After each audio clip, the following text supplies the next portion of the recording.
وعليكم ورحمه الله وبركاته. ازيكم عاملين ايه؟ يا رب تكونوا بالف خير. اللهم صل وسلم وبارك على سيدنا محمد. النهارده انا عامله لكم اكله اقتصاديه وحلوه قوي هتعجبكم ان شاء الله، بس ما تنسونيش في لايك واشتراك وتفعيل الجرس عشان يوصلك مني كل جديد ان شاء الله.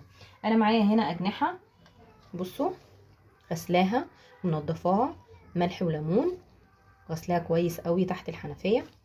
بصوا، قطعاها نصين، مخرجه الدبوسه لوحدها بتاعه الجناح، والجناح اهو لوحده تمام، وقطعه القرقوشه اللي هي بتبقى في الديل بتاع الجناح دي انا قطعاها ما بنستخدمهاش تمام، قطعوها قطعتين كده بالشكل ده، منضفاها كويس جدا.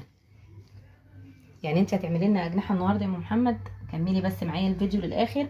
عايزه اقول لكم ان الوصفه دي بيطلبوها مني مره واثنين وثلاثه في الاسبوع عشان خاطر اعملها لهم من طعمتها وحلاوتها. معايا هنا الخضار، معايا بصل، فلفل حار، معايا طماطمايه، معايا توم، معايا نص قرن فلفل الرومي اللي هو بيبقى احمر، معايا معلقه دبس رمان ومعلقه صويا صوص، انا حاطه الاتنين على بعض، ومعايا معلقتين زيت، معايا كمان كيس ال11 بهار ده بيبقى حلو قوي، هاخد منه معلقه، معايا فلفل اسود، معايا فصين حبهان، معايا 4 فصوص كبابه صيني، معلقه كزبره صغيره جدا، ربع معلقه كزبره ناعمه، معايا معلقه ملح، رشه بسيطه جدا قرفه، بصوا، نص معلقه صغيره سكر. بتطعم لنا الحاجه السكر بجد حلو قوي، هيعجبكم ان شاء الله الطريقه دي. والتتبيله دي تنفع للمشويات سواء لحمه او فراخ. طب دي فراخ يعني، دي اجنحه مشويه يعني دي ولا ايه؟ كملي بس معايا الفيديو للاخر. هتعملي ايه جنبه؟ رز بسمتي، مكرونه، اي حاجه انت تحبيها اعمليها جنب الفراخ اللي الاولاد بيحبوا ياكلوه. هضرب المقادير بتاعتي دي في الخلاط او في الكبه، اي حاجه متوفره عندك، لان احنا هنزود شويه ميه عشان خاطر تتفرم، لان انا عايزاها فيها صوص شويه.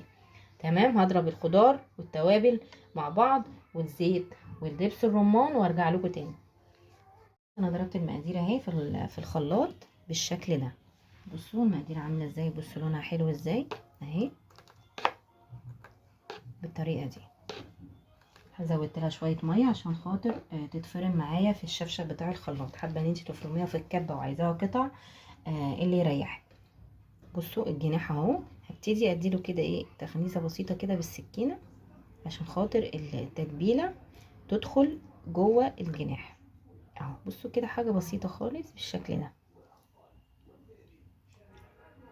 لازم تعملي الحركه دي، تديله كده ايه حاجه بسيطه شكه كده بالسكينه اهو.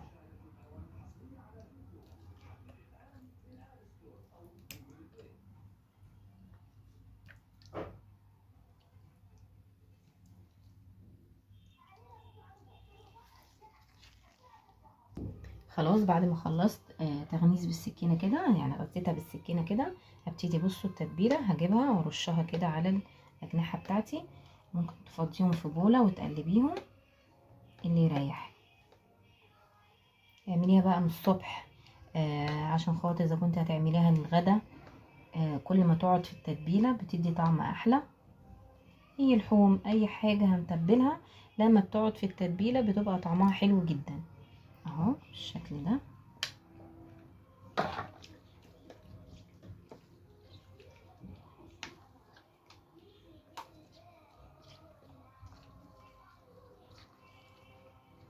بس لو مفيش وقت، اقل حاجه نص ساعه تسيبيها في التتبيله دي عشان خاطر تتطعم وتدينا طعم حلو قوي قبل ما نستخدمها في اللي انا هقول لكم عليه الخطوه اللي بعد كده، مش دلوقتي. لما الاجنحه بتاعتي تتبل هقول لكم هنعمل فيها ايه تاني. بصوا بقت بالشكل ده تمام، هغطيها واحطها في التلاجة.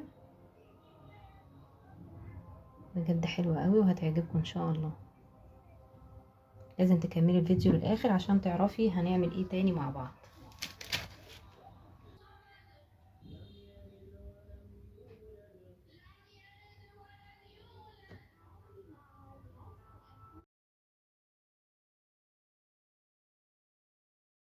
نشوف هنعمل الاجنحه بتاعتنا بالطريقه الجديده اللي انا قلت لكم عليها. ده بصل انا مقطعاه كده شرايح كده، وفلفل، اي فلفل عندك الوان او اخضر واحمر المتوفر عندك تمام. مجهزه معايا صينيه انا مجهزه هنا العيدان بتاع الشيش طاووق اهي، حطها في ميه تمام.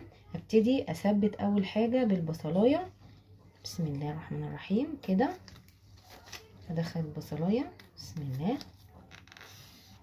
اول حاجه تمام. حابه تحطي برضو قطعه فلفل اهي برضو كده. هبتدي اخد الاجنحه بتاعتي اهي بالشكل ده من التتبيله وادخلها في قلب الشيش اهي. بصوا، هبتدي اخد قطعه فلفل، ده اسمه شيش طاووق بالاجنحه، وابتدي اخد كمان قطعه. حابه ان انت تعملي الدبوس لوحده والجناح لوحده مفيش اي مشكله اهو. نعمل ده لوحده وده لوحده كده. واحط برضو بصل اهي، احط برضو جناح. املي بقى زي ما تحبي، فلفل، بصل. بصل بيبقى حلو قوي لما بيتحط مع الشيش طاووق، سواء في اجنحه سواء شيش طاووق نفسه اهو كده. نحط فلفل ونحط بصل.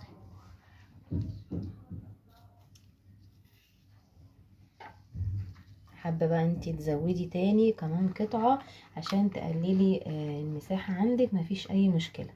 ممكن نحط قطعه كمان اهو اهي بالشكل ده، ونقفل بفلفل وبصل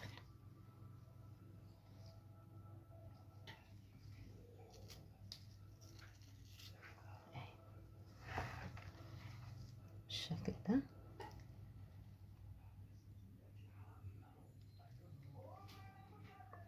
هكمل بقى الكميه. انا وريتك الفكره ان انا هعمل الطريقه دي في الاجنحه، بجد طعمها حلو قوي وهتعجبك. لو وصلت معايا لحد هنا متنسينيش في لايك واشتراك وتفعيل الجرس عشان يوصلك كل جديد. هتسويها فين؟ ممكن تسويها على البوتاجاز من فوق، وممكن كمان تحطيها في الفرن. هكمل الكميه وادخلها الفرن ونشوفها مع بعض بعد ما تستوي.